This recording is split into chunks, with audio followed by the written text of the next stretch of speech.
Selamat pagi,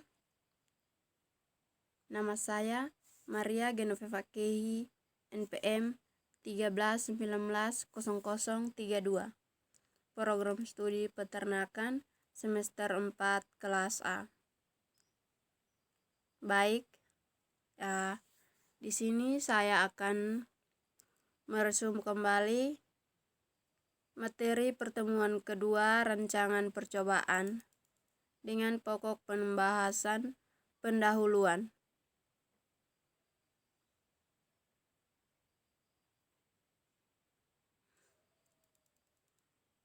Pertama, ada metode ilmiah, penerapan logika dan objektivitas dalam mempelajari atau usaha untuk mengerti tentang fenomena.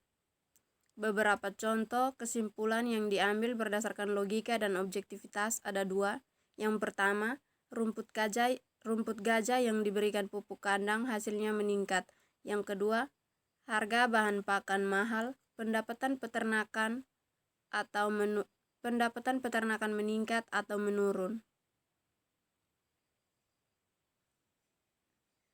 Pengertian ada 3. Yang pertama, perancangan atau proses, cara atau pembuatan perancangan. Yang kedua, rancangan, sesuatu yang sudah dirancang, hasil merancang rancangan program.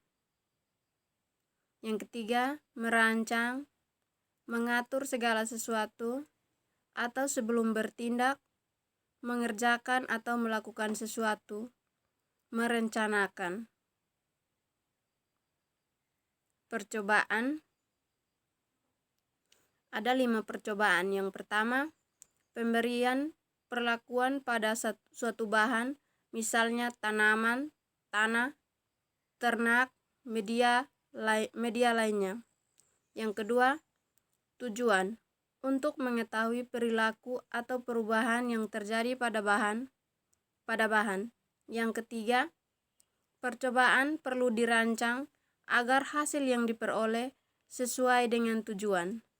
Yang keempat, berdasarkan hasil yang telah ada, perubahan yang terjadi dapat diduga dalam hipotesis. Yang kelima, penelitian, rangkaian kegiatan atau statistik secara sistematis dan objektif untuk memecahkan persoalan atau menguji hipotesis. Satu penelitian dapat terdiri atas 1 atau lebih percobaan. Prosedur umum percobaan. Ada 4 prosedur umum percobaan. Yang pertama, pemilihan bahan yang diuji harus tepat.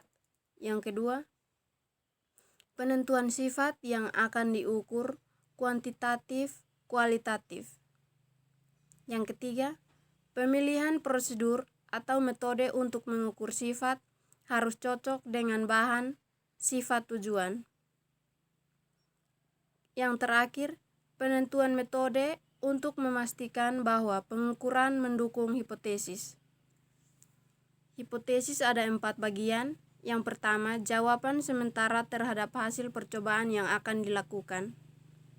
Yang kedua, harus dibuktikan melalui pelaksanaan percobaan. Yang ketiga, metode pembuktian harus tepat. Yang keempat, hasil pembuktian bisa diterima atau ditolak. Di sini ada rancangan percobaan, yaitu ada 2. Yang pertama, untuk membuktikan hipotesis diperlukan rancangan percobaan.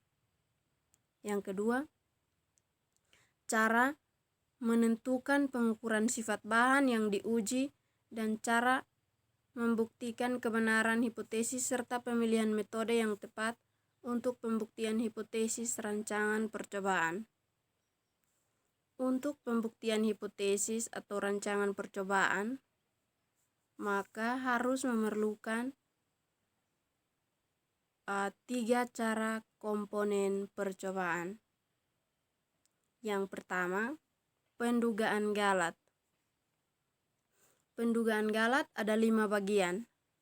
Yang pertama, ulangan atau replikasi untuk menentukan perbedaan antar petak atau kandang atau ternak dan lain-lain yang mendapatkan perlakuan sama dan untuk menimbulkan variasi.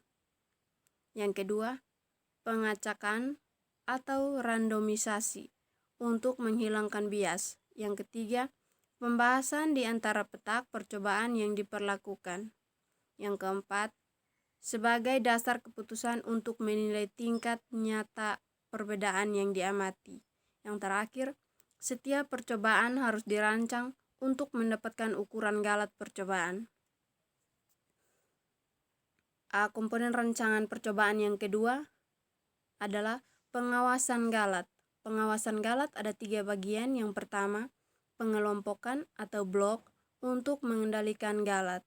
Yang kedua, teknik petakan yang tepat, terutama percobaan lapang.